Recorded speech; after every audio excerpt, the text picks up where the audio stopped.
there's a new political party in town, the All Democratic Alliance, the formation of the coalition of some sort. I mean, for several weeks there have been speculations about whether or not these particular political parties or these individuals would join the Social Democratic Party. We've seen them talk about joining the Labour Party. We've seen them also talk about aligning with the PDP. So there are several weeks of speculations. I mean, if you look at what's happening with the PDP, it almost looks as if there's a spoiler alert there in the person of Wike, which might not necessarily put anybody who goes there into jeopardy, because he's already playing two sides, and he's also announced that he's going to work against any opposition to his boss, which is Tinubu.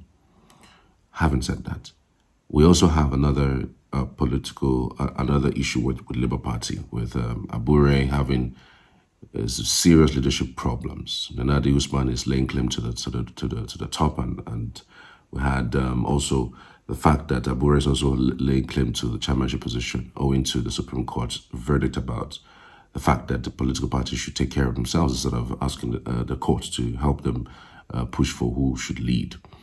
I mean, you can go on and on and on. There's virtually no party that you look at right now that you wouldn't have any issues with. I mean, the only party you would say maybe because they're in power, and because they're in power, they're easily, toss some carrot around to drag people into their party, is the APC. Even with the issues, even with the defecting to the APC, you could still tell that there are issues. It almost looks as if it's panic mode that they're in.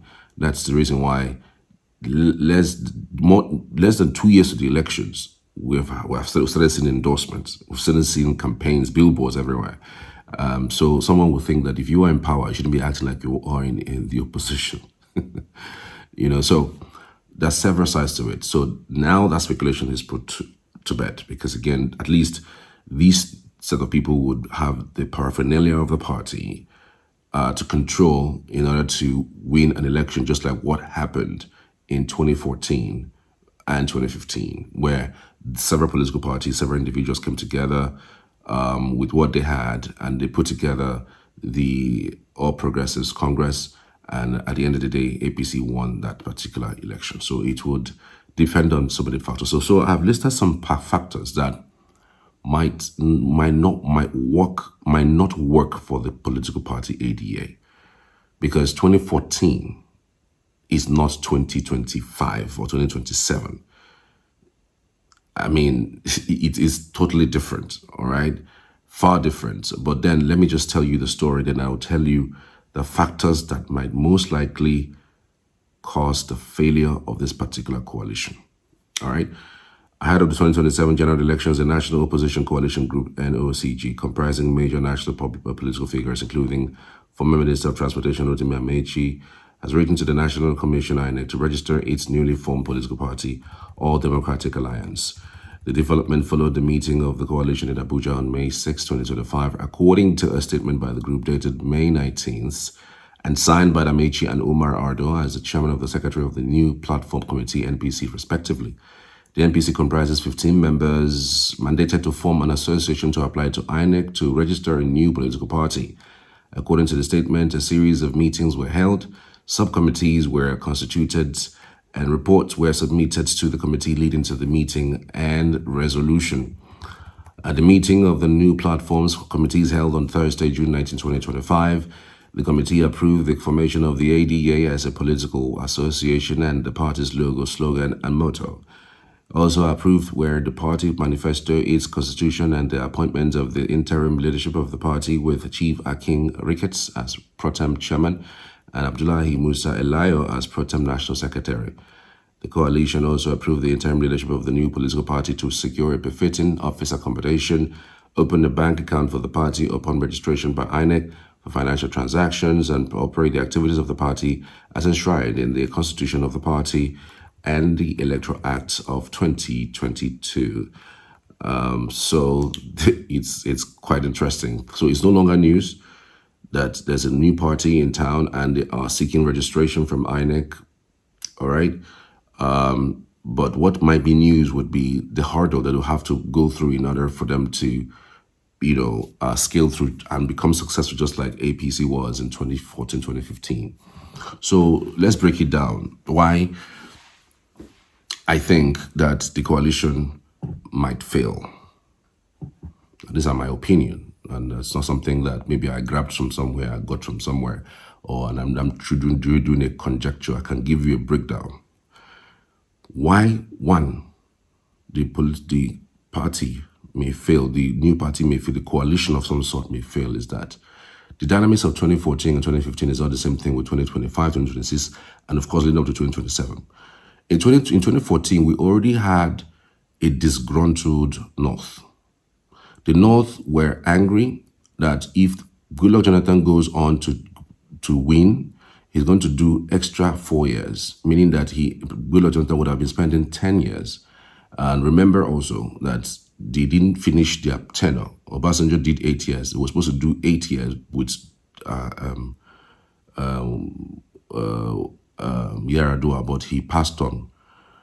So the 2 years that Buhari and Vieira did not finish, Goodluck Jonathan finished it and did another 4 years. And that's 6 years. So they had already a disgruntled North that says, look, you are in that government as Goodluck Jonathan, all right? Even though you had the right to vie for the presidency, but I mean, you just have to leave for other people to take the opportunity. Let in Northerner come in. And so, of course, you know that Buhari has already had a bankable number between 3.5 to 6 million votes every single time that he contested since 2003, all the way down. And nobody could have taken away anything from him because he was popular in the Muslim North, but not popular at all in the Middle Belt and, of course, the South.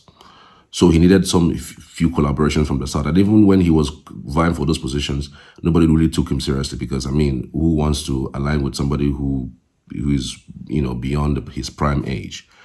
And so the coalition happened that, it was easy to get him on board to be the presidential candidate with his bankable number. And then a certain factor of an ACN that was in the Southwest, who, led by Asiwaju Tinubu, who have always been in the opposition for years. In fact, he started the opposition from Lagos, opposition from the South, from Lagos, and then spread it across the Southwest. So it was easy to just, get him. He wanted to become the vice presidential candidate to Tinubu, but it didn't work out. They asked him to choose. At that time, they were looking at the Muslim thing, and they said it wasn't going to work with the Christian South. So they put in a pastor who is Osibajo. That was how they won. Juxtapose it to now. That scenario is not playing out. Why? We also had a disgruntled, we had a disgruntled North. Now we had a disgruntled South, who also feels that, look, by 2027, it will still be the turn of the Southerner to rule. You cannot give it to the North. A Southerner must be the one to even if it is a flying machine that they put in, as long as it's a Southerner, whether it's a Tinubu or not a Tinubu, as long as it is a Southerner, a Southerner will not go to the polls by 2027 and vote for a Northerner.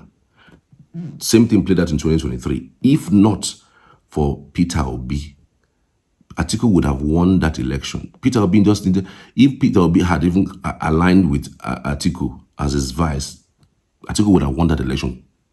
Pump and plain. Atiku won most of the North, even though 62% of the North came, the results for the North came for Asiwaju. The other part, which was like 30%, 35%, Atiku took, okay, and Peter Obi was the one that swept the larger South. So, an average Southerner will not go to the poll and vote a Northerner, knowing that there was a Northerner who left power some 4 years ago, and you want asking a Northerner to come now. I mean, we have been wired to think that way. We've been wired to to think that ethnicity first, whether the person is going to do anything for us or whether the person is not going to do anything for us, we've been wired like that. This is how it is in our heads. It's so unfortunate, but that's Nigerian politics for you. So that is one. That is on one angle. And then you also had at that time, there was this few 5 governors that Saraki, led. Atiku Saraki led into the coalition, and those governors, they had nothing to lose. It was like their last tenure. There was a last term in office, so even if it goes haywire, even if it goes south, they really don't care. So they joined them. That also made them formidable. Remember, apart from the ACN, the AMPP, the CPC, and again, then the part of ABGA that joined in that coalition that formed APC, there was also a G5. Saraki was among those G5. The sitting governors joined. As it stands now, which sitting governor? What would you go and tell a Bala Mohammed? What would you go and tell Bala Mohammed is the PDP? What would you go and tell a Pitamba who's in the PDP? What would you go and tell an Oti who is Labour Party? What would you go and tell what's his name now? The Borno governor? What would you tell them that the reasons why that you are hoping that they join the coalition, that the coalition is going to do him well or will be better for him, when these guys are also scared that if they're on their second term, if they leave office, this Tinubu might come after them? What would you go and do? Why would they want to defect? And do you think really that they will want to defect at this time, at this period? Because if it's the first time that they are on, they are also scared that they might also lose their election if they support your coalition that might win or might not win. Remember, everybody is still in that euphoria of Jagaban of Africa. He knows how to play politics. Now that brings me to the next step, next point, which is the benevolence of Goodluck Jonathan. Goodluck Jonathan was benevolent enough to allow an opposition to rise, to come together and rise to form a formidable force. Even when he was seeing the numbers rising every day, he didn't know what to do. He didn't know how to tackle them. He didn't know how to go about it. This guy, with what we have seen with him, he is not a Democrat. It was interesting. It's intriguing to see that somebody who led the Nadeko team, people who fought for democracy, so-called, is in power, and he is democratizing our institution. Look at it. Look at Rivers. He played a fantastic democratic politics that allowed Rivers to quell. Look at it. You hardly want to speak against the government because you don't know where you are going to be picked and when you are going to be silenced. So we can imagine that a Democrat, in the true sense of it, he has a democratic tendency. He fought for democracy. He was even allowed to fester. He was even the champion of opposition in Nigeria. Yet, this day, upon this moment, at this time, we see how democratic his government has become for the people of Nigeria. So we had a benevolent president at the time who allowed Amechi and Co to form a coalition, and then ousted him. He was seeing it coming, and he kept quiet. This man will not see you come together and allow you to fester. Except it's not the person that I have seen these last 2 years. Nah. he has started even playing the mind game. Governors defecting to his party. He has already started playing the mind game already before your coalition is even coming up. So whatever you are doing, he's even 1 or 2 steps ahead of you. So he's not a benevolent guy. He wouldn't play the way and the calmness that Goodluck Jonathan had to allow this thing to just go. Let it go. Let it be like there's an opposition. He has told you, in his words, he's excited. How did he put it? I'm paraphrasing now. It's my pleasure to see you in disarray. What does that mean? It's his pleasure. He's happy to see all of you in disarray. So get ready, get ready for it. Now, another point is in 2014, 2015, there was a rallying individual who has had a bankable number coming into that 2015 election. There was somebody rallying around one individual. Everyone was rallying around one person who had a number. What he just needed was just a few number here and there, and he'll be fine. So it was easy. That was Buhari. This coalition, I am seeing that Peter Obi it may not play a significant role. Now, you could say Atiku has been having numbers from the past, so why can't the coalition do this thing around Atiku? Because a Southerner will not sit down. In fact, before a Southerner will think of voting an Atiku, maybe in 2031, but not this 2027, he will rather vote a Tinubu than to vote an Atiku if Peter Obi is not on the ballot. That is what most people are saying. If Peter Obi is not, in fact, if Peter Obi is not on the ballot, most Southerners would not come out to vote. Because of what happened in 2023, they felt that their votes did not count. And so because their vote did not count, they just feel, look, no more coming out. And if Peter Obi is not on that ballot, you will see the amount of apathy that would happen. And they don't really care. It's not like the government has favored them so much. So whether it's a Tinubu or a Buhari or El-Rufai or that gets on there, it's really none of their business. They live their life, they continue. So it will also depend on that factor. It will also depend on that factor. So there was a rallying point as it stands, aside Atiku, who is a northerner, who in that south, who is in that coalition now that they can point and say, okay, this person has had some numbers, who has gone on to contest in presidency and has some numbers.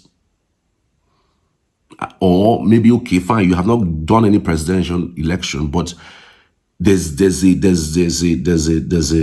a force around you that is possible that you can draw numbers. Who in the south today? Nobody. Who? It's only Peter Obi. It's only Peter Obi. We are saying 6.1 million votes that he has. We know that number is skewed. He actually had more, especially for Lagos, especially for Rivers. So if you have to put those numbers together, we're talking about something in the neighborhood of maybe 2 more million more to that number. So there's virtually no way else to look at it without saying, okay, a Peter Obi will rally around this Peter Obi guy and put him on board. And then by 2031, when the Southerner finishes their tenure, they can now hand over to the North. But I see the selfishness with which these guys are coming with, because these guys are not coming to grab power to do with it anything meaningful. If not, what happened in 2014 to 2015 will not happen. Mounting a Buhari that really was clueless about governance. All he knew was his military, experience that he came with, and at the end of the day, it didn't add up. It didn't make any sense. Now, another factor is the Nigerian people. The Nigerian people have been deceived for so long, for so many years. And the Nigerian people have seen is the same people who formed the coalition in 2014, 2015 that are coming back again because they have not made them minister, they've not made them special advisor, they've not made them ambassador. And so since they have lost out, they are now saying they want to rescue Nigeria. Amechi was in that coalition. El-Rufai was in that coalition. Atiku was in that coalition. Just name them. All those people, the same set of people are now coming back again.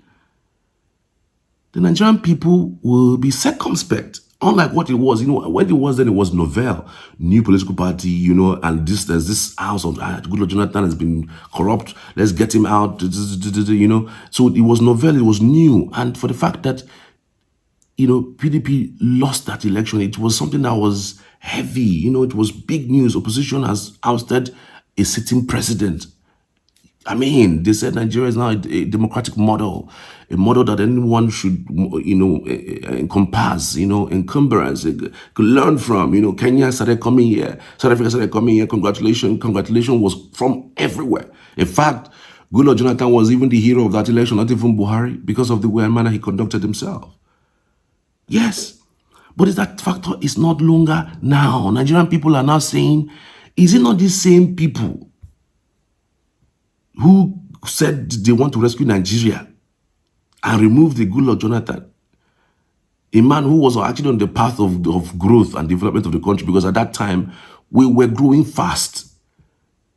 We were growing fast. I'm talking like we were amongst the fastest growing economies in the world at that time. We're talking 6 to 7% at the time. Growth. And then these guys came from nowhere and said, look, we have to house this. And then whether by mirage or by brigandage, and there was this issue, the Chibok girls thing, that was all over the place at that time. The Chibok girls thing, became a menace. It became, it became one of the major factors that made Goodluck Jonathan give up, because it was crazy. 200 or 260 girls taken to the bush. Numbers were just so mind-boggling, mind-blowing. So you cannot really place it, whether it's true, whether it's false, whether it's sponsored, whether it's not sponsored. Now it's beginning to be clear that sometimes what happened then is not totally true. Some persons planted those things in order to sponsor a certain movement that would oust the current administration at that time, and the Goodluck Jonathan administration. So the factors then are not the factors now. Nigerians are wiser, and they're saying, okay, even if they said politics is all about permanent interest, even if there's going to be a coalition, the only person that can stand them, this guy is Peter Obi. Peter Obi fought his State House of Assembly. The State House of Assembly impeached him. And because they wanted some approvals to be made for them, and he refused. He thought that those monies that they're asking for approvals are not, they're not meant, they're not supposed to. And they impeached him. But he got his seat back. So the only person that can stand them, because he's a people's person, is a Peter Obi. So a Peter Obi in the middle as the person who is spearheading the leadership, say he is the presidential candidate, will be perfect. He can tell El-Rufai, get out. He can tell Amaechi, get out. I'm not going to do what you're asking me to do. This is what I want to do, and I will do it this way. That is the only way that coalition would work, because it will now be a totally disastrous coalition if the same people who came together in 2014 are the same people who are now coming together to do the same thing, and then probably now bring somebody who is not even credible enough. A Southerner would actually be led by somebody who is brilliant, who is smart, who is economically sound, than a Northerner who really doesn't care about whether you are smart, whether you are economically sound. They don't really care about that. What they care about is, as long as you are propagating their religion and you are of northern extraction, they don't really care. They fall for that a lot. But a Southerner is not like that, for crying out loud. So these are some of the factors, that might most likely, work against, this particular coalition that they have formed and they are looking to register. And I feel that more than anything else, they should work on all of these things and endeavor to start now and ask, because I'm not too sure that Peter Obi is 100% inside that coalition. He has said that Peter Obi has said that repeatedly, that he will run under Labour Party. He's not leaving Labour Party. He has said that repeatedly, except what he's going to do is to pull away his obedient movement into that party, which is also going to be very, very difficult, because people who are in the Labour Party are also waiting. They felt that, they missed an opportunity in 2023. They didn't think that the Labour Party is going to blow up like that. But right now, He's the one everybody's banking on in Labour Party to be able to bring them some goodies to, to also put them continuously put them in the limelight, as the case may be. So if he doesn't come with his obedient movement, it's going to be tough. Let's to look at each of them one after the other. What is the electoral value of Amechi? Remember, Amechi in 2014 at the time was still the governor of Rivers State. That was the reason why he was able to bring Rivers money to be able to bankroll the APC's campaign. Right now, does Amechi have the power over Rivers people? Can Amechi go to Rivers and tell them, vote for this person, and they will? He doesn't have the power. He doesn't. That's the truth. Even Wike, as it stands now, Rivers people are very disgruntledly unhappy with Wike. Wike cannot go to Rivers and say vote like this and they will follow. There are just maybe a few persons that will, but they will not. If not for what he did as governor of the state in Rivers. Because you can only do that kind of thing you did for APC when you are governor, when you are in control. But if you're not, you can't. It's nearly impossible. Where you go enter, how would they do them? That is the reason why they are fighting for the soul of Rivers, because the numbers in Rivers are actually very high. So part of the reasons why they are fighting for Rivers, if I can get Rivers, because one of the swing states for that particular election. That is another point. Then El-Rufai. Does El-Rufai have the political clout to ask anybody in Kaduna to vote for ADA? No, now.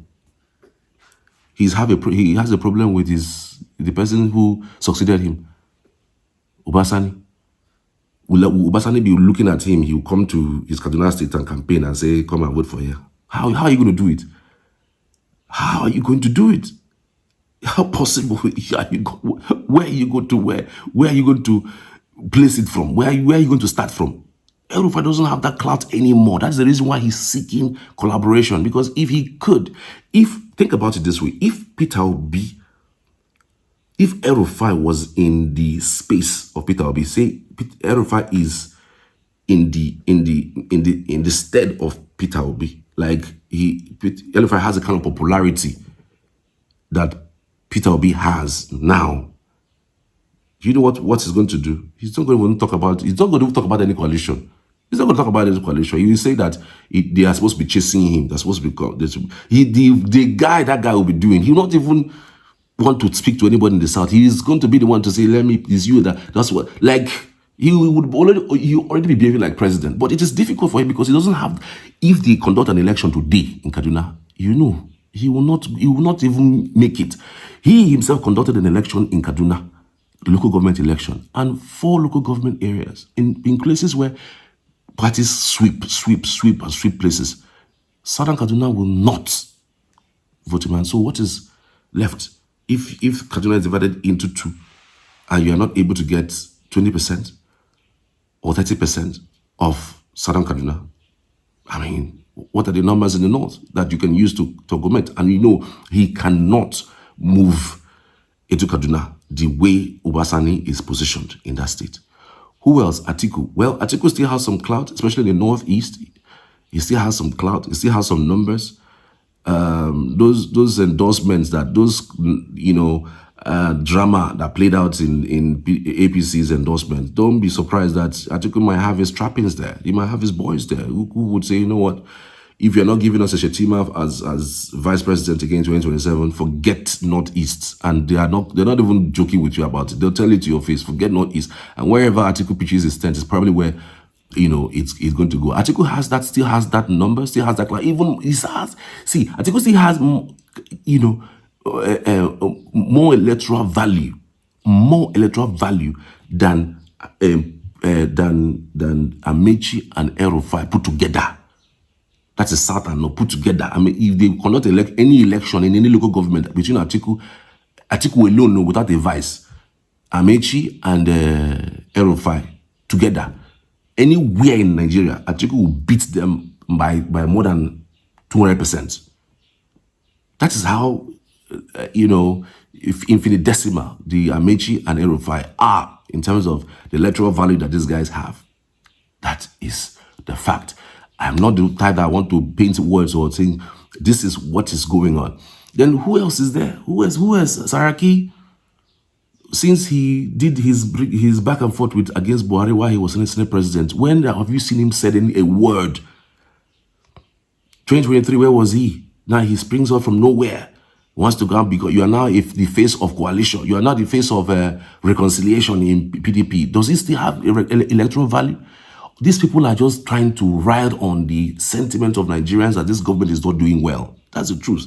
They are trying to ride on the sentiments because most Nigerians are disgruntled. The things are hard, quite okay. Yes, things are difficult, owing to the removal of fuel subsidy that has made things exacerbated. I mean, the cost of price of food, cost of living, everything is off the roof, no doubt. That is what they want to ride on. They think that Nigerians are fools and they don't remember what they did in 2014, 2015 that brought a Buhari that crumbled this economy. So Nigerians are wiser now. So does Saraki still have electoral value? No, seriously, let's talk about it. Where would he win? If he crosses Kwara Central, where else would he gather? Where else would he bring numbers from?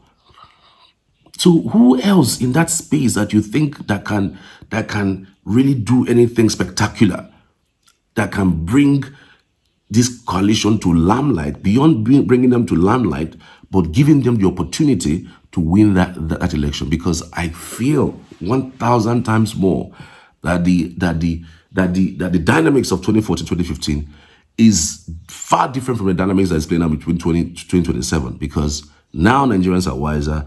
Two, that they think that there's someone who is competent that they want to align with. Whether it is true or false, it is still the same thing. Because again, that same way that they sold to us a Buhari that felt that he's a saint, but we now know what saint is. I mean, you can't also say that for Peter Obi. Well, Peter Obi, as governor, he was prudent. He didn't spend that much. He kept monies in the bank, blah, blah, blah. But being a governor is different from being the president. You're not running a state like you just have 21, 25 states and 21, 25 local government. You're talking about 36 states that is your constituents. So it's not the same thing. It might be overwhelming. So you can't really tell which person, but from the periphery, from what we see preliminary, that's what you are going to do based on what you have done. That's what you are going to use to judge you. The guy is prudent with our cash, and that's what most Nigerians have been saying. Can we be prudent? Can we not spend our monies on people who really do nothing? Look at the amount of monies that these guys are paid in the National Assembly. Look at the amount of monies that ministers are paid. And look at the amount of monies that they take for ESTA code every time that they travel outside this country. Beyond that, look at the amount the amount of ministers that this current government have actually employed. The highest ever. Since 1999 till date, we've never had more than 45. More than 40, what am I saying? More than 40 ministers in one cabinet. This guy is clocking, is nearing 50 in terms of ministers. What are you using them for? What for? And has the economy been better with this number of people that you have in government? Why is the government bloated and then people's tummies are bloated with hunger? I thought that if you have more people to do things, they're actually going to have more people be sent out of poverty. How many persons have you been able to bring out of poverty? So these are the issues, and trust me, it is not going to work. The coalition is not going to work. So let's not, don't say, oh, how it was then. If it were new faces, okay? If it were new faces like, okay, the fact that, you know, it's totally different. It's no longer the Atiku we know, the Amechi we know, the Arufai we know, or some of these guys that we if it's these people, I mean, and we have totally different people who you can actually point at and say, well, let's try these persons based on what they have done in terms of the antecedent, if they have held any offices before, or practically technocrat, those who also are business-minded people. We would have been saying, okay, let's give it a try. Let's just give it a shot. It's not a bad idea if we try them out, but not when the same people are coming around and Nigerians will be second. So it's just like, how do they put this? Once beaten, twice shy. Yes, you can't tell me a certain time ago that just like you are chasing a woman, you chased a woman, you got the woman. At the end of the day, you broke her heart, and then you're coming back again and say you are sorry. Then the person is coming back again, and the same character is showing on what he did the last time, and then you want to accept this twice with one, no matter how lovely or how fantastic the relationship was, you would be circumspect because of the heartbreak that you had afterwards. So for me, the way it stands, a lot of Southerners would rather vote the current administration back in power than to have a Northerner who will lead that coalition. If it's a Peter Obi that will lead that coalition as presidential candidate, then it can have some chance based on the numbers we have seen. That's my thinking. Anyways, you can drop your comment. Let me know what you think. I would love to hear from you as always. I'll be on the comments to also respond to some of your thinking. Thank you so much. I appreciate it.